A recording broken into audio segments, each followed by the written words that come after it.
Bonjour à tous, très heureux de vous accueillir sur le plateau du Fishing Club. C'est ici que l'on va réunir le plus régulièrement possible les experts de la pêche de loisirs en France pour aborder les thèmes qu'ils méritent, en tout cas selon nous, les grandes tendances de la pêche de loisirs actuelle et puis aussi quelques problématiques. Et pour cette première émission du Fishing Club, pour ce Fishing Club numéro 1, on est ravis d'accueillir Nikita Prieur, bonjour. Salut. Fred Julien.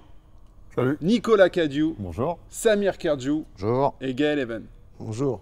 On va pas commencer avec de l'autopromotion, mais je dois dire que je suis assez fier de l'allure de ce plateau et d'avoir pu vous réunir ici. On a un casting premium pour commencer. Si vous le voulez bien, on va rentrer tout de suite dans le vif du sujet. On a pas mal de choses à voir aujourd'hui avec vous. Et on va démarrer avec la tendance de la pêche du brochet au big bait. On a constaté tous, je pense, qu'au bord de l'eau, il y a pas mal de pêcheurs qui sont littéralement obnubilés par cette technique. Est-ce que c'est une mode? Est-ce que ça va passer un peu comme toutes les modes? Ou est-ce que c'est un vrai plus, une vraie technique qui a apporté des gros résultats un peu inattendus ces dernières années? Et si vous hésitez à commencer, je vais désigner quelqu'un pour commencer, parce que je crois que Samir, il est bien chaud sur ce thème-là. Non, moi, c'est une pêche que j'apprécie aussi. Après, de là à dire que c'est un vrai plus, c'est pas mon avis. Que ça rapporte des poissons, oui. Que y pêcher toute la journée, c'est clairement non pour moi, quoi.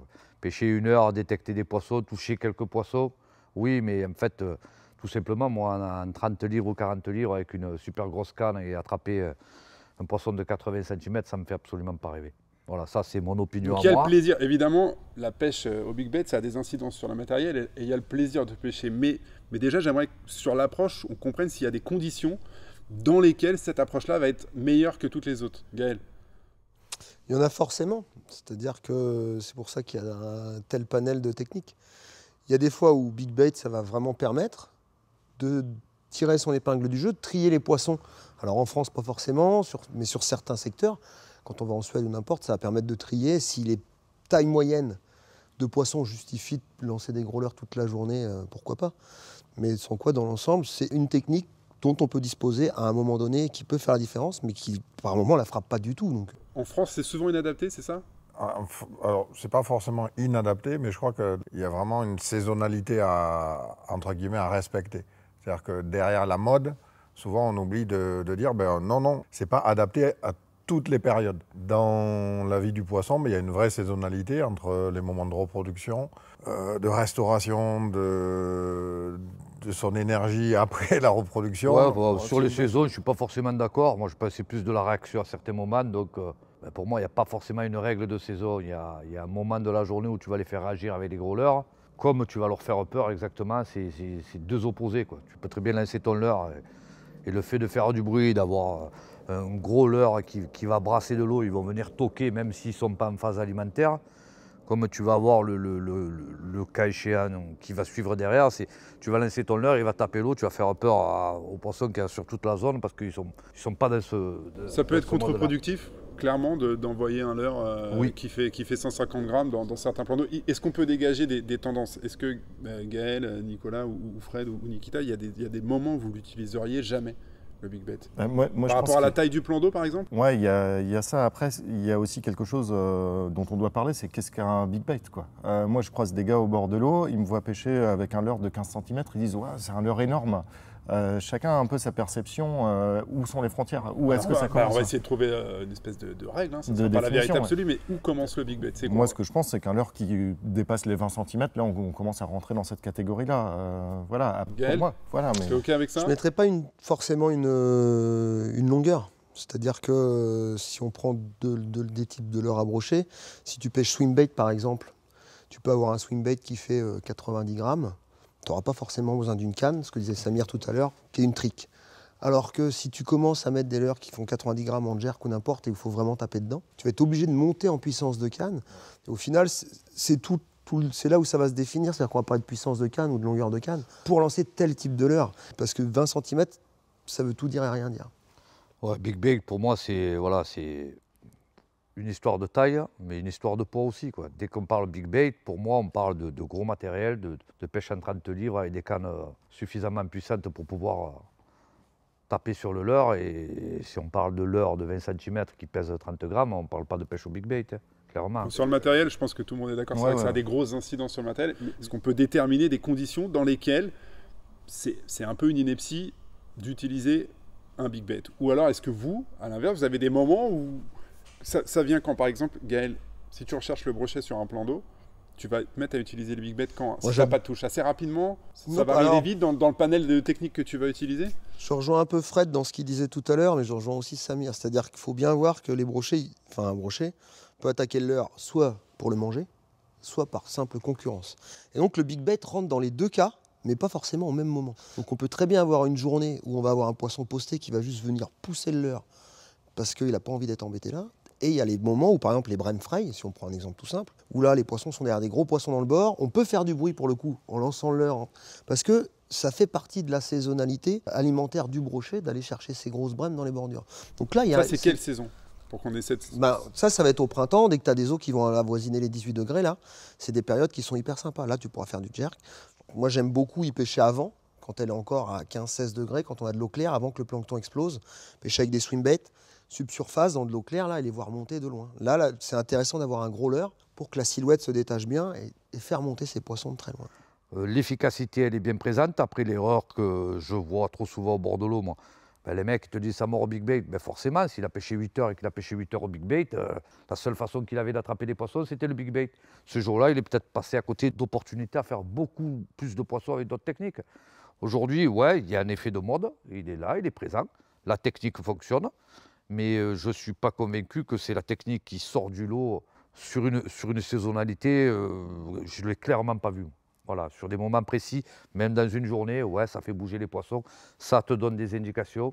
Mais pêcher au big bait 8 heures, clairement, moi, ça ne me fait pas rêver. C'est le côté cacahuète, en fait. Les poissons, ben, c'est un peu comme nous, à un moment donné, ils ont mangé une côte de bœuf, ils sont rassasiés, il y a un phénomène de satiété chez les poissons aussi. Et une fois que tu as ce phénomène de satiété, eh bien, quand même, comme nous sur la petite tasse de café, tu as ta petite cacahuète enrobée de chocolat, tu vas la boulotter alors que tu viens de te prendre une côte de bœuf. Donc même dans la recherche des spécimens, on va terminer là-dessus sur le big bait, c'est pas forcément la panacée systématiquement. Ou est-ce que c'est quand même avec ça qu'il faut chercher les brochets records en France? Moi, je ne suis pas persuadé qu'en France, je précisais bien en France, je ne compare pas avec d'autres pays comme la Suède ou certains endroits en Espagne, ce soit la technique reine pour prendre les gros spécimens. Chez nous, en tout cas, moi jusqu'à présent, c'est pas forcément ce que j'ai vu. Non. Gaël? Après, il faut bien définir ce que c'est qu'un spécimen. C'est-à-dire qu'il y a plein d'endroits où il y a des brochets. Quand tu fais un 85, c'est un poisson déjà qui est rare, même s'il y en a des plus gros, hein, mais la pression de pêche, la production du milieu, il y a des endroits où un 85, 90, c'est déjà un spécimen. Et ça justifie justement pas forcément d'envoyer des leurres qui font 250 grammes toute la journée. Alors qu'il y a d'autres endroits où, si vraiment ton problème c'est la taille, tu peux te dire, bah oui, j'envoie un steak et puis comme ça, quand je vais faire ce gros poisson... Là, tu penses au lac alpin? Je pense au lac alpin, je pense aux les grands lacs de l'Est, par exemple. Ça peut être même des lacs comme le Salagou, qui n'est pas du tout alpin, mais où il y a des gros brochets. Le gars, il pourrait se dire, tiens, je me fais ça, je lance des gros leurres toute la journée. Après, c'est quand même des cannes avec lesquelles on pourrait sortir un silure qui fait 2,50 m bien souvent. Donc, je comprends, si on regarde juste le chiffre, la longueur du poisson comme but ultime, je conçois qu'on puisse le faire. Après, moi, prendre un brochet dans une bassine où il n'y a que des carasses dans le fond qui sont des herbes grandes comme ça, là, avec une tresse qui pourrait sortir un silure de 2,50 m, le frein bloqué, j'y vois pas tellement d'intérêt, mais c'est vraiment personnel. Ça, c'est pour l'efficacité de la pêche, mais moi, je trouve que c'est une belle pêche. Parce que déjà, la nage du leurre, je la trouve belle. Et parce qu'on peut faire des choses avec ces leurres-là, enfin, des animations, etc., qui se rapprochent, notamment les swimbaits articulés, qui se rapprochent de choses très réalistes. Et il y a cette vision aussi, comme on pêche souvent assez haut et très proche de la surface, on va avoir ces visions des attaques sur un gros leurre, etc. Pour moi, la justification du big bait, elle est plus dans le plaisir que je vais avoir à voir les attaques, à les générer près de la surface. Moi, juste un petit complément, c'est que je pêche beaucoup swimbait. Et au final, je ne vois pas souvent énormément de différence entre un swim qui fait 18 ou 25 cm sur le ratio nombre de touches, taille des poissons. Et c'est pour ça que je préfère rester avec des swims, on va dire, raisonnables, qui font, on va dire, entre 55 grammes et 80 grammes. Une canne un peu plus légère, tant que c'est justement dans du shallow, tant que ça pêche dans 5-6 mètres d'eau, si l'eau est claire, sur un swim comme ça, s'il a décidé de monter, 9 fois sur 10, il montera aussi bien que sur le 25 cm. Donc voilà, c'est pas du big bait, mais c'est du big bait, on va dire, adapté à la plupart de nos populations en France, de brochet. Du big bait light, on va dire. Bon, pour finir, parce qu'on va être obligé de passer à... On a plein d'autres choses à voir dans le Fishing Club. Pour finir, vous allez devoir me répondre par oui ou par non, je suis désolé. Est-ce que c'est une mode? Est-ce que ça va s'essouffler? Ou est-ce que ça va durer? Ça va s'essouffler, oui ou non, Samir? Oui. Le big bait, oui, mais le big bait light, non. Nico? Moi, je pense que ça va rester. Fred? Je pense que ça va rester parce que dans l'inconscient, c'est vraiment cette phrase. Big Gros bait, leurre, gros poisson. gros leurre, gros poisson. Nikita? Avec ce que j'ai entendu depuis le début, et notamment ce que disait Gaël, s'il l'utilise pour taper des poissons trophées, forcément ça va rester. Ok. Eh ben, on aura l'occasion de se réunir dans une dizaine d'années pour voir, Où ça en pour est? vérifier vos prédictions et vos pronostics sur le Big Bet. Merci beaucoup. Sur le plateau du Fishing Club, on va parler du cendre dans quelques secondes.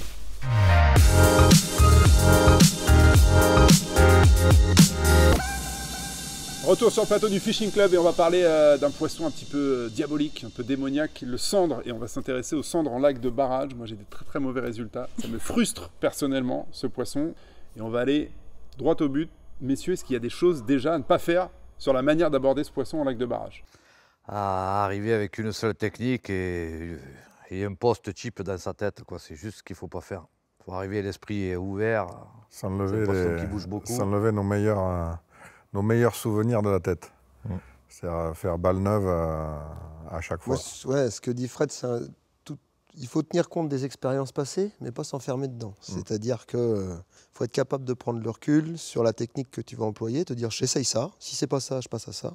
Voilà, pas s'enfermer dedans. Mais par contre, on est obligé de tenir compte de l'expérience parce qu'ils sont tellement versatiles justement sur le comportement que tu es Vous êtes pas en obligé train quand de même nous d'avoir des rassurer, bons là, axes. quand même. Donc on commence comment quand on aborde un plan d'eau? Samir? Ah ben, si tu veux Une déjà. petite routine, j'imagine évidemment qu'il y a fonction du temps, de la météo, des dernières infos qui ont été glanées au bord de l'eau, mais sinon. Ah ben, si on arrive sur un lac, tu vas être bête et discipliné. Hein. Tu vas regarder où se trouve l'arrivée d'eau, tu vas y faire un tour. Si tu n'as pas de résultat, ben, tu vas faire un peu les plages. Si tu ne trouves pas sur les plages, tu vas faire un peu les pointes. Tu vas essayer avant de commencer à vraiment faire du poisson, à déterminer les zones où il se trouve, quoi. Ça va commencer par là. Dans tout ce qu'on a dit déjà, on est parti. C'est-à-dire que si on prend le cas d'un lac, début de saison, ça se passe plus sur l'amont. Fin de saison, ce sera plus sur l'aval si vraiment il fait froid. Évidemment, tu en auras en aval et tout ça, mais si tu veux pas prendre trop de risques déjà, et on le fait inconsciemment tous. C'est-à-dire que quand on va à la pêche, si tu mets à l'eau en juin, tu vas pas forcément te diriger dans la même direction que si tu mets à l'eau en janvier. Qu'on le veuille ou non, il y a des questions de température de confort, il y a des questions de besoin pour la reproduction, il y a des questions de reproduction des autres espèces. Et au final, c'est ce qu'on va chercher. Tu regardes déjà quelle saison, quel comportement doit avoir l'espèce par rapport à ses exigences, c'est-à-dire température, oxygène. Et à partir de là, on va choisir un endroit où commencer. Et après, on va tourner sur les types de postes pour voir celui qui répond le mieux. Si je comprends bien, c'est un poisson qui demande beaucoup de prospection. Ou de connaissance du poisson, on va dire, pour commencer. Il a bien résumé la situation, Gaël. C'est vrai que ça, on ne l'a pas précisé d'entrée, on a parlé du type de poste. Mais c'est vrai qu'en fonction de la saison, on sait si on va se diriger sur le nord ou sur le sud du barrage, tout simplement. Ça, c'est... Bon, bah alors allons-y. Là, c'est l'automne. On se dirige où? Mais l'automne, on va dire, c'est la belle période. C'est la belle période Entre les deux. où vraiment tu vas quasi faire ta pêche un peu de partout sur le lac, quoi. C'est-à-dire qu'on va être à la période où les poissons pélagiques, il va commencer à y en avoir qui vont redescendre un peu sur le fond. Il va y en avoir aussi bien dans 4 mètres d'eau que dans 12 mètres. Et on pourra encore en prendre aux poissons nageurs, encore en linéaire, encore en vertical. Ok, dans 2 mois, là, quand il va commencer à faire un peu froid, sérieusement, on fait quoi? Là, ça va être la pêche la plus pratiquée, la plus simpliste, quoi. Aller racler des têtes plombées sur le fond, passe-moi l'expression, mais c'est un peu ça, quoi. C'est ça? Ouais, c'est ça. Non, mais c'est ça. Bah, c'est ce qui va être le plus pratiqué, ouais. Enfin, Les poissons descendent, ils se mettent en groupe sur des postes un peu définis. Ils vont soit se mettre autour du fourrage, soit se mettre sur des zones de repos, mais en groupe.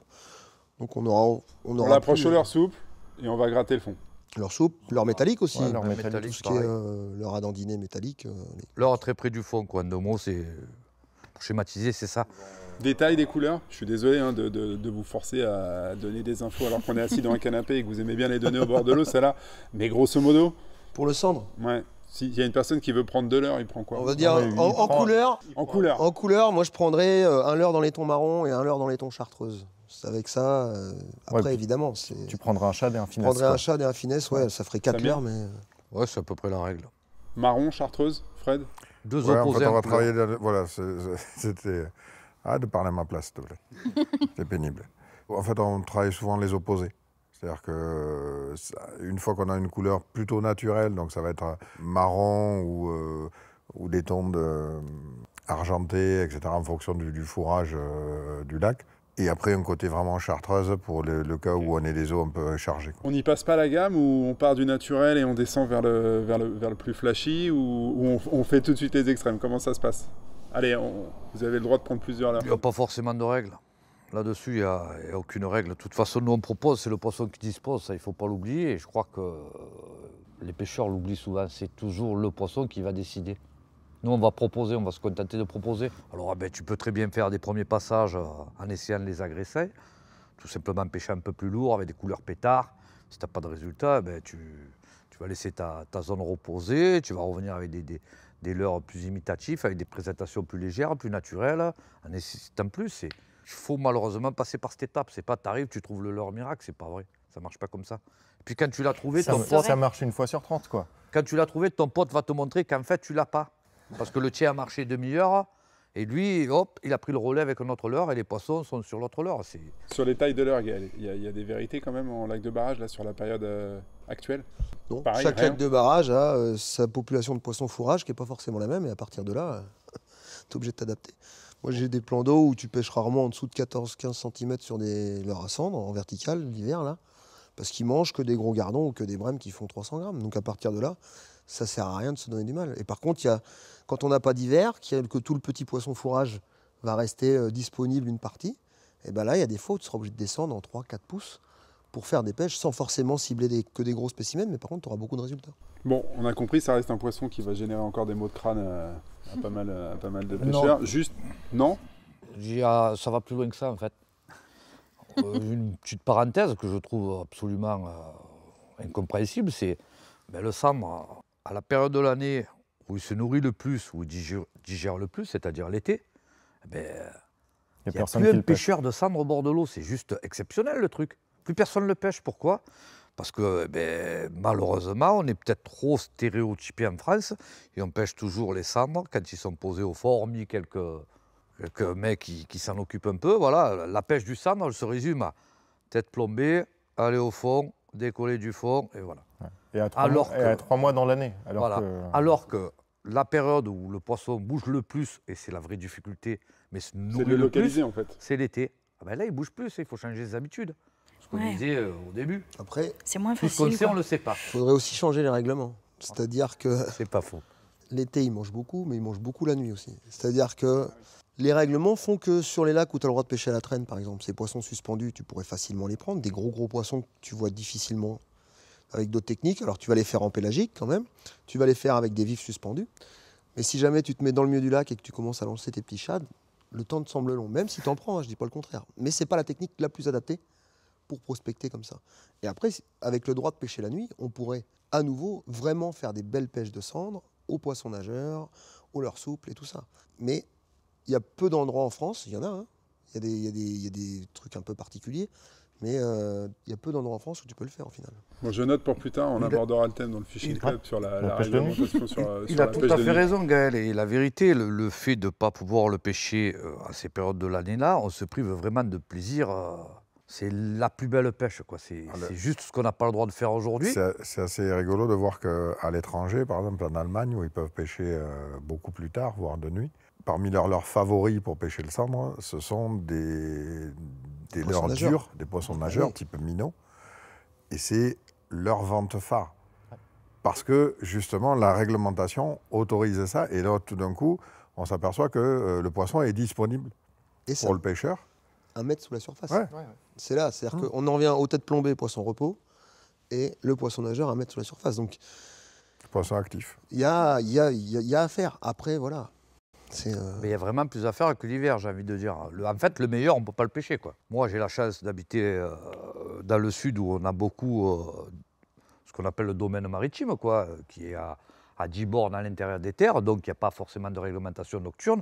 Et là, tu peux t'apercevoir que la nuit, moi, mes plus gros sandres, je les ai pris au leurre dur de nuit, quoi. Et c'est juste magique. Aujourd'hui, on n'en est pas là, mais j'espère que ça évoluera dans le bon sens. Parce que moi, quand j'étais dans certaines fédés du sud de la France, et quand j'ai posé la question, pourquoi on n'a pas le droit de pêcher la nuit, il me dit, parce qu'on n'a pas le moyen de surveiller. Je trouve ça complètement absurde. Voilà. Donc si on n'a pas le moyen de surveiller, ça veut dire aller à la pêche de nuit, quoi. C'est un autre débat. C'est un autre débat. C'est un autre débat, mais je pense que j'ai cru sentir qu'il y avait un certain intérêt autour de cette table pour ce débat, donc je vous promets qu'on l'abordera dans le Fishing Club. On va rester sur la réglementation. D'ailleurs, on va enchaîner avec la réglementation qui est sortie pour le bar pour cette fin d'année. On en reparle dans quelques secondes.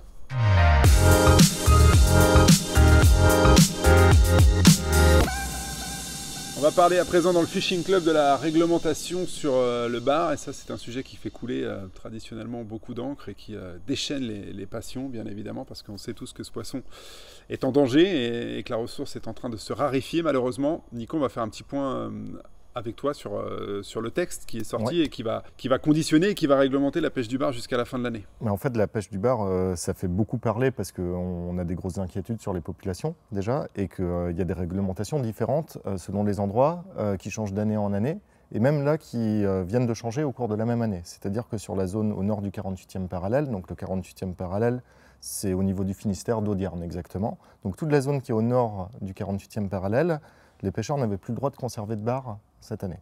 On a souvent même dit qu'ils n'avaient plus le droit de le pêcher, ce qui était complètement faux. On a le droit d'en détenir à bord. Voilà. Et il y avait le droit de le pêcher en no-kill sans aucun souci. Depuis le 1er octobre, ils ont le droit d'en garder un par personne et par jour. Voilà, ça c'est la réglementation jusqu'à la fin d'année. Donc ça va durer juste quelques mois comme ça. On verra ce qui va se passer pour 2019. Mais aujourd'hui, on a cette nouvelle réglementation qui, je l'espère, va ramener au bord de l'eau quelques personnes qui s'étaient dit si c'est comme ça, j'y vais plus, je range le bateau, ou je veux plus du bord, ou alors je vais pêcher autre chose. Est-ce que dans l'effort, dans le stock de bar qui est légalement pêchable, on va dire ça comme ça, est-ce qu'on demande toujours plus d'efforts aux pêcheurs récréatifs par rapport aux professionnels ? Oui, clairement, oui. On a des données qui remontent aujourd'hui à 1985. C'est l'historique des données les plus anciennes qu'on ait, avec une estimation de la répartition entre pêcheurs professionnels et pêcheurs de loisirs. En 85, on représentait 68% de l'effort de pêche sur le bar. Aujourd'hui, on représente 6,4% si on prend les estimations des scientifiques pour l'année prochaine et 10% à peu près si on prend les estimations pour cette année. C'est-à-dire que notre part, nous, on l'a réduit énormément. Alors qu'il y avait une antériorité. Voilà, on a divisé par quelque chose comme 30 notre prélèvement sur le bar. Alors, il y a des habitudes. On a appris aussi à relâcher des poissons. Ce n'était pas forcément le cas en 85. Voilà. Et il y a la réglementation qui nous a forcés, pour ceux qui ne voulaient pas déjà le faire, à relâcher les poissons ou à ne plus en conserver. Si on veut être positif, est-ce que quelqu'un ici a des solutions, a une vision sur ce qu'on devrait faire ? Est-ce que déjà vous pensez, Gaël, un poisson par jour et par pêcheur, est-ce que ça te semble une bonne chose pour la zone au nord du 48e, celle où tu pêches le bar notamment ? Ça me semble une bonne chose, oui. Après, le problème, c'est qu'en France, on va dire, la note qu'on va donner à un poisson, elle est liée à sa qualité culinaire. C'est-à-dire que ce qui n'est pas mangeable, les carpes, elles ne feraient pas 20 kilos si ça avait le goût du cendre ou du bar. Ça, c'est clair et net. Et la difficulté, elle est là. C'est que, c'est bien, mais c'est pas pour ça qu'on va responsabiliser les gens. Le but du jeu, ce serait que les gens, ils apprennent à prélever du poisson. Moi, je ne suis pas contre le fait de manger un poisson que j'ai pêché. Au contraire. Mais qu'ils apprennent à prélever un poisson là où la ressource n'en souffre pas. D'une manière comme d'une autre. Je crois qu'on est responsable d'une certaine mesure. Alors, après, on peut se dire, oui, effectivement, on a fait les efforts et en face, ils n'en font pas. Mais d'une manière générale, la profession... Oui, mais que je schématise. Voilà. Quand on dit en face, c'est la pêche professionnelle. La profession et les magazines depuis des années, etc., quand il y a eu la fièvre du bar, pendant des années, on a été monomaniaque sur le bar. Ouais. On a fait des experts et qui ne pêchaient plus que ça. S'ils pêchaient une vieille, ça n'a rien à voir, c'est dégueulasse. Allez, hop, on le rejette à l'eau, on n'en prend pas soin, etc. Mais même les pêcheurs en no-kill. Parce que Gaël parlait tout à l'heure du fait que ce soit bon et tout ça. Les pêcheurs en no-kill, il y en a plein qui prennent un plaisir fou à prendre un bar. Ils reprennent un poisson après, ils ne le voient pas arriver parce que l'eau est un peu chargée. Ils ont le sourire jusque-là. Au moment de le mettre dans l'épuisette, ils se disent « Ah, c'est une vieille ou c'est un chinchard ». Et hop, le sourire, il tombe alors qu'ils le remettent à l'eau juste après. En attendant, le sujet, c'est le bar. Et Et moi, j'ai juste envie de dire que je trouve qu'au niveau équité entre les pêcheurs pros et nous, les pêcheurs de loisirs, il y a quand même une vraie différence que je trouve à mon goût injuste. Moi, je vais parler de la Méditerranée. Oui. Après. Quand je vois ce qui est en train de se passer, j'ai envie de te dire, dans le excusez-moi, sud, mais si vous me parlez d'une vieille et d'un bar, je crois qu'on a des problèmes un peu plus profonds. Si on parle de 30 tonnes et de 30 kilos, il faudrait peut-être remettre un peu la balance. Ah, mais on est d'accord hein, sur les efforts. Alors, il y a eu un abus énorme. On les a fait. Nous, on les a fait. Voilà. On a été un petit peu forcés de les faire. C'était une bonne chose, hein, mais voilà, de finir de les faire, on va dire. Mais on ne peut pas être les seuls à faire les efforts parce qu'à eux seuls, les professionnels... L'enjeu, soit on peut râler que, oui, le stock est volé, complètement monopolisé par les professionnels. Oui, c'est ce que je pense. Mais d'un point de vue développement, la pêche, plus la pêche sera grande, plus il y a encore des gens à la pêche, etc. Et donc plus ils seront polyvalents, plus ils iront sur plein d'espèces, etc. C'est de notre responsabilité en tant que professionnels de les amener dans ces voies-là. Plus le poids de la pêche loisir sera fort, et plus notre voie portera à terme. Le donc, poids, il est là, façon, j'ai l'impression, oui, avec mais les chiffres, le poids, il est là. Il est là, mais demain, il se casse la gueule. C'est pas un problème à se fédérer de la filière de loisirs. Il y a le problème à se fédérer, c'est un problème politique aussi, tout simplement. Après, pour apporter une touche positive quand même, c'est-à-dire qu'on nous a enlevé, ils ont changé les règlements sans arrêt. Il faut bien voir qu'on n'a jamais repris autant de petits bars que depuis 2-3 ans. Et c'est important de le signaler. Ça, c'est une grosse note d'espoir, on est d'accord. Oui, parce que c'est bien beau de dire ouais, on nous prive. Il y a eu aussi des choses de mise en place pour les pros, d'accord ? Oui, complètement. Et concrètement, sur la population, en tout cas, je vais parler pour la Normandie, et puisque j'ai vu de la Bretagne, là où je suis allé pêcher, on n'a jamais eu autant de poissons entre 20 et 42, 43 cm. C'est-à-dire que c'est plaisant aussi de voir que on a fait un effort, d'accord. Mais ça paye. Nous, les pros en ont fait, mais même si c'est jamais assez pour nous là-dessus. Ouais. Là, je comprends, chacun va défendre son... Mais il y a plus de petits poissons. Et ça veut dire que c'est encourageant d'essayer de continuer dans cette voie, c'est-à-dire de se dire, on fait gaffe et on l'engouement sur le thon n'est possible aujourd'hui que grâce au moratoire qui a été fait, en premier lieu en Méditerranée. C'est ils ne sont pas revenus par hasard. C'est pas une génération spontanée, on est bien d'accord. Gaël, Nikita, c'est pareil à peu près sur les zones où tu pêches en Bretagne, tu constates. Dans le golfe du Morbihan, on s'est rendu compte qu'il y avait énormément de petits bars. Et ça fait plaisir. On voit que les efforts qui sont faits payent. Après, le problème de fond reste toujours le même. Il faut rééduquer le pêcheur et éduquer le consommateur. Pour cette réglementation-là, pour finir, parce qu'évidemment, on peut en parler des heures, un bar par pêcheur et par jour au nord du 48e parallèle, c'est une bonne chose. Globalement... Moi, ça ne me choque pas. Moi, je ne suis pas ni un ayatollah du no-kill, ni je respecte tout le monde. Celui qui a envie de manger un poisson qui se fait plaisir, et c'est sa façon de voir le truc, ça ne me dérange pas. Ce qui va me déranger, c'est le mec qui va en abuser. Et un poisson, je trouve ça très bien. Il y a toujours cette notion de plaisir de la pêche, plaisir culinaire. S'il aime ça, c'est très bien. Gaël, c'est bien ou il fallait rester à zéro parce que justement, il y a des fruits, aujourd'hui, c'est en train de porter ses fruits. Non, il ne fallait pas rester à zéro. C'est délicat de demander aux plaisanciers de rien prendre, alors que tout l'hiver, on va avoir des scènes de massacre. Non.